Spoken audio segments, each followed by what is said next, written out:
à tous et bienvenue sur la chaîne de Lexi New Moon, j'espère que vous allez bien. Donc voilà, aujourd'hui on se retrouve pour une vidéo, pour une guidance sentimentale pour les célibataires. Voilà, donc voilà, c'est le matin, je me réveille, bon, on s'en fiche. Justement, si vous désirez des guidances privées, je vous invite à me contacter par mail ou sur ma page Facebook ou Instagram ou même en commentaire sous la barre d'infos, dans la barre de commentaires sous cette vidéo. Et puis si jamais, je tenais vraiment à préciser que si ce qui se passe dans les guidances ne vous parle pas, ce n'est pas grave. C'est que le message n'est pas pour vous. Alors il peut y avoir un ou plusieurs messages.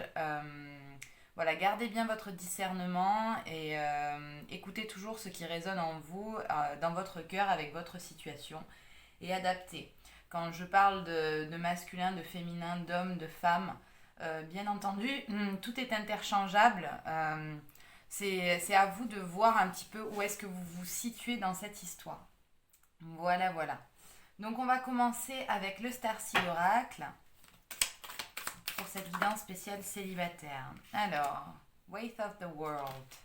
On me demande d'en reprendre une du langage secret de la lumière. Donc en dos de deck, on a Baby Steps. On est sur des gens qui sont dans l'action, qui suivent leur intuition, mais pour lesquels, pour le moment, l'intuition n'a pas encore vraiment de sens. Elle ne prend pas encore sens. On nous parle de baby steps, de pas de bébé, entre guillemets, de petits pas. De petits pas vers leur intuition, vers ce qu'ils sont réellement, vers le cœur, vers tout ça. Et ensuite, avec Weight of the World, on parle de mauvaises habitudes qu'il faut lâcher, comme en fait, it's not yours to carry. En fait, le poids du monde. Cette carte s'appelle le poids du monde. Et en fait, le poids du monde, vous n'avez pas à le porter sur vos épaules, en fait. C'est ce qu'elle vient vous dire, cette carte-là. C'est que même si on a tendance à vouloir que les choses s'accélèrent, à prendre la responsabilité de beaucoup de choses sur nos épaules, il y a des choses qui ne nous appartiennent pas et avec cette carte, on nous invite à nous délester. À nous enlever ce poids du monde qui n'est pas du tout le nôtre. Et à y faire attention, quoi, parce que, bon, déjà, notre propre poids, il a pas mal d'incidences. Si en plus on doit se rajouter le poids du monde, c'est pas évident. Et là, on nous parle de Soul Family. Donc là, on a des célibataires qui se rapprochent de leur famille d'âme, des gens qui leur font du bien, amis, famille, peu importe, collègues de boulot, tout ça. De leur famille d'âme qu'ils appellent, entre guillemets, pour les aider à supporter un petit peu tout ce qui se passe dans leur vie. En dos de deck, on a Let Your Light Shine. On nous demande vraiment de laisser notre lumière briller. On nous demande également d'être centré sur soi, donc d'être en accord avec ses pensées, ses actions, ses paroles, tout ça, et ce que nous voulons vraiment. Et on nous invite vraiment à briller de notre propre lumière. Voilà, ok. Ensuite, avec le tarot de l'amour, on va aller voir pour les célibataires qu'est-ce qu'il se passe. Alors. Ouh. D'accord.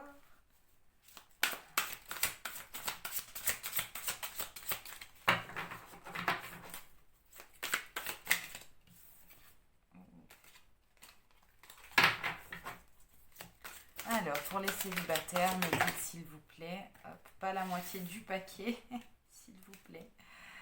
Hop.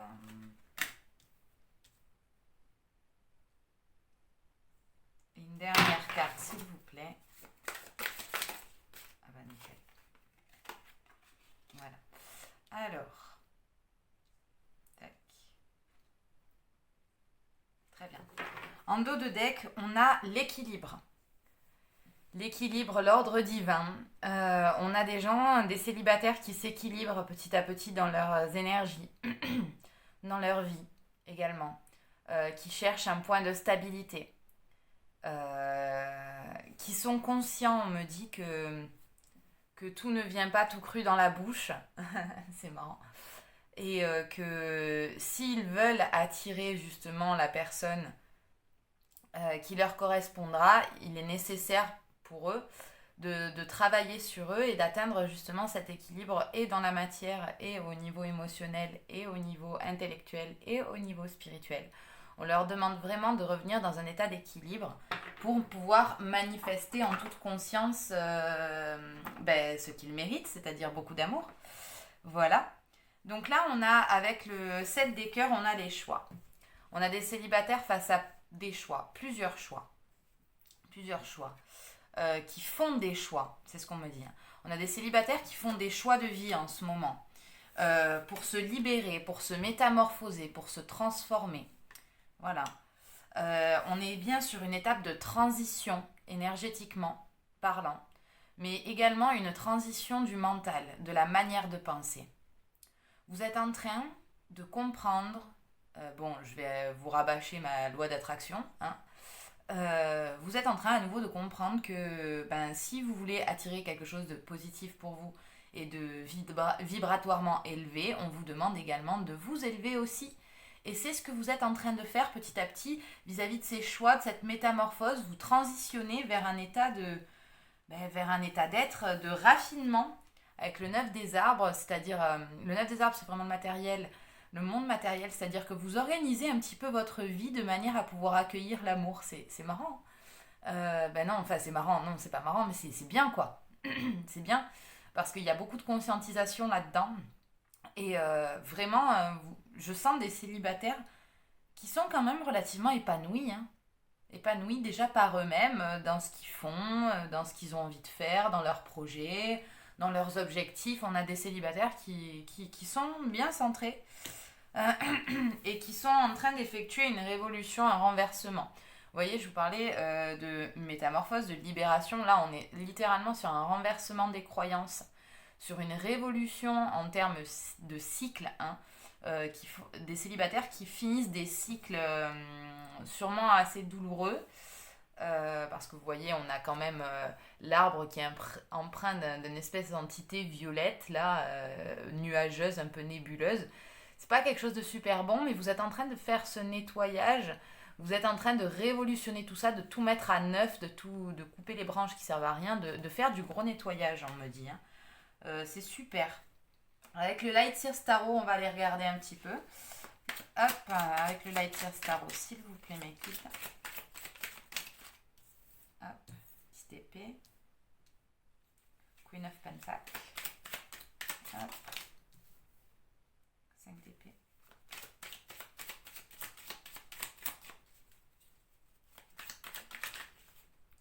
Oh, 2-10. On est vraiment sur des fins de cycle, à nouveau. Mais là, toutes les guidances que j'ai faites ce mois-ci, c'est vraiment de la fin de cycle. On est vraiment en raccord, entre guillemets, avec la saison et avec l'hiver, quoi. On termine, là, on finit. On laisse mourir ce qui doit mourir. On fait de la place, on fait du nettoyage. On accueille le renouveau. Hop, hop. Et là, grande prêtresse. En dos de deck, on a l'as d'épée. L'as d'épée, c'est quelqu'un qui libère son mental, qui renouvelle quelque chose par rapport à ses croyances également, par rapport à ses pensées limitantes, par rapport à son mode de pensée, par rapport à son mode de fonctionnement. Il y a des célibataires qui font un reset un petit peu, qui ont compris que là, ça tournait un peu trop dans la tête et qu'il était temps de faire jaillir la lumière. Voilà. C'est aussi des prises de conscience pour certains. On met en lumière quelque chose et du coup tout devient plus limpide en fait. Là j'ai des célibataires qui ont quand même pas mal souffert avec le 10 d'épée, qui ont pas mal souffert, qui en ont eu ras-le-bol, qui se sentaient très mal vis-à-vis de leur vie amoureuse, peut-être qui étaient dans des énergies de manque, de frustration, de non-bien-être, on me dit, de non-bien-être amoureux avec eux-mêmes, et qui étaient toujours dans l'attente qu'il y ait quelque chose qui se passe, qu'il y ait quelque chose qui se passe, qu'il y ait quelque chose qui se passe. Ouais, On a des célibataires qui étaient un peu dans ce rôle-là. Alors, évidemment, vous prenez ce qui vous parle, hein, ça parlera peut-être pas à tout le monde. Et là, sous la libération, on a la reine de Pentacle. C'est quelqu'un qui, malgré le fait qu'elle ait souffert, ou qu'il ou elle ait souffert, va quand même, a quand même une certaine posture vis-à-vis de son monde matériel, vis-à-vis donc de sa situation financière et professionnelle. C'est quelqu'un qui est relativement stable, hein, qui tient le denier, qui est tranquille, qui est posé, et qui n'attend que l'amour en fait, hein. Mais on lui dit bien de garder son calme à nouveau et de garder sa stature parce que j'ai des gens indépendants là. J'ai des gens très indépendants. J'ai 2 10, j'ai une reine de Pentacle, j'ai une grande prêtresse, donc une papesse. Bon, bref. Et là, donc sous la transition, j'ai le 5 d'épée. Vous voyez, quand je vous parlais de pensée limitante, tout ça, et que je vous disais que vous étiez en train de transitionner, ben là, en fait, on transitionne au niveau des pensées, des schémas de pensée, des prises de tête, littéralement. Là, vous avez décidé d'arrêter de vous prendre la tête. Ça vous a gonflé. Ça vous a gonflé, auto-gonflé d'être dans ces énergies d'attente, de nananani, nanana. Là, vous en avez marre. Et donc, vous décidez d'aller au-delà de ces prises de tête et de bouger, de vous mettre en action. Parce que là, c'est le 10 de bâton. Les bâtons, c'est le feu, c'est l'action. C'est là, vous recommencez un cycle où vous prenez vos affaires, hein, clairement, et vous décidez d'aller chercher votre chemin et de continuer sur votre lancée et de continuer sur votre chemin sans ces souffrances du 10 d'épée, hein, voilà. De toute manière, avec 2 10, on est vraiment sur un pack, on clôture un cycle, on en démarre un nouveau. Là, j'ai vraiment des célibataires qui démarrent des nouveaux cycles. Avec la grande prêtresse, j'ai des célibataires très intuitifs, très à leur propre écoute, qui sont très bien alignés, qui savent ce qui est bon pour eux et qui n'hésitent pas. En fait, là, c'est la fin de l'hésitation chez les célibataires à vraiment transitionner vis-à-vis de l'amour, vis-à-vis de leur conception de l'amour, vis-à-vis de comment ils voyaient les choses en fait, qui ne leur faisaient pas du bien. Ça ne leur faisait pas du bien. Donc, j'ai des célibataires en prise de conscience. C'est bien, c'est cool. Donc, on va le mettre là, hein, ça. Et on va aller voir avec l'oracle de la triade. Hop. Avec l'oracle de la triade, s'il vous plaît, mes guides.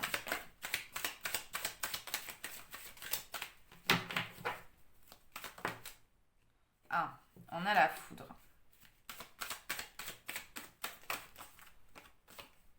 Le choix.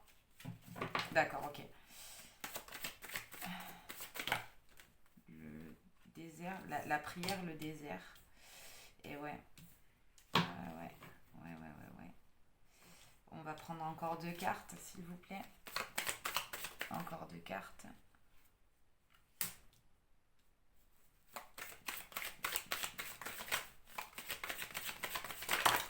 Non.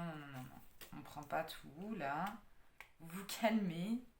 Je sais que vous avez envie de parler aux célibataires, mais on se calme, on reste tranquille, on reste dans notre centre. Allez, une dernière carte, s'il vous plaît, pour les amis célibataires. Voilà. Et on remet de l'ordre. Très bien, parfait. Cette guidance me convient très bien. Donc en dos de deck, on a des célibataires qui savent qu'ils ont la clé de leurs soucis. Vous êtes la clé. C'est toujours vous la clé. Voilà. Donc, oula, attendez. Pardon, j'avais les chiens qui aboyaient, mais bon, là, ça va mieux. Donc, là, j'ai des célibataires. Voyons.